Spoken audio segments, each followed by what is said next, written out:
Its immigration plan revealed last week under fire by critics on the far left and the far right. But our next guest, who has been part of those White House meetings, calls it a good deal. Senate Budget Committee member David Perdue from the great state of Georgia joins us right now. Good morning to you, sir. Good morning. You know what's interesting about this?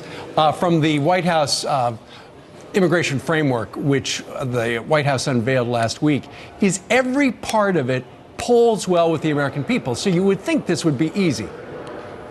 Well, as you pointed out last week when you revealed these polls, this president has been instinctive all along with the American people. And this framework that he laid out last week, and we'll hear more details of early this week, we think is in total alignment with what the American people want. Look, I think the president has hit a brilliant sweet spot here, and I can't imagine why Democrats or any Republicans wouldn't support this, because it solves the four basic elements that he laid out a few weeks ago.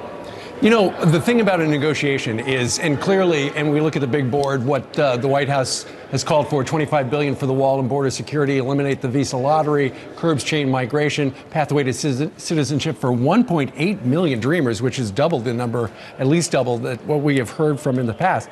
That's just the opening bid. And yet you hear from the Democrats, it's like, wait a minute, we can't agree to any of that stuff. That's not how you negotiate, is it?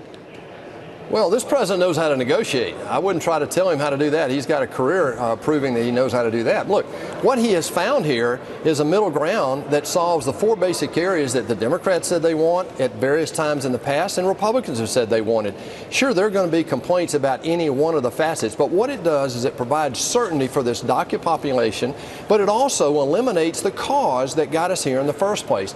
It provides border security with the wall, it ends chain migration, and it absolutely ends diversity lottery. Well, here's the thing, Senator Perdue. There are a number of members of your own party who don't like the last line, the pathway to citizenship for 1.8 million dreamers, because they say that's just flat out amnesty, even though it would take 10 or 12 years or something like that. How do you win over people in your own party? Well, we have to look at the deal in its entirety. This is a magic framework. President Trump has hit a sweet spot with this framework, and I think if both sides look at this in its entirety, we'll see that the only reason I believe that, you know, as an outsider, Steve, I can see this pretty clearly, that the only reason people would avoid voting for this is because of political self-interest. If you look at it in its entirety, it's a great bill for America. Political self-interest, none of that in Washington. Let's see what happens. All right, Senator, thank you very much.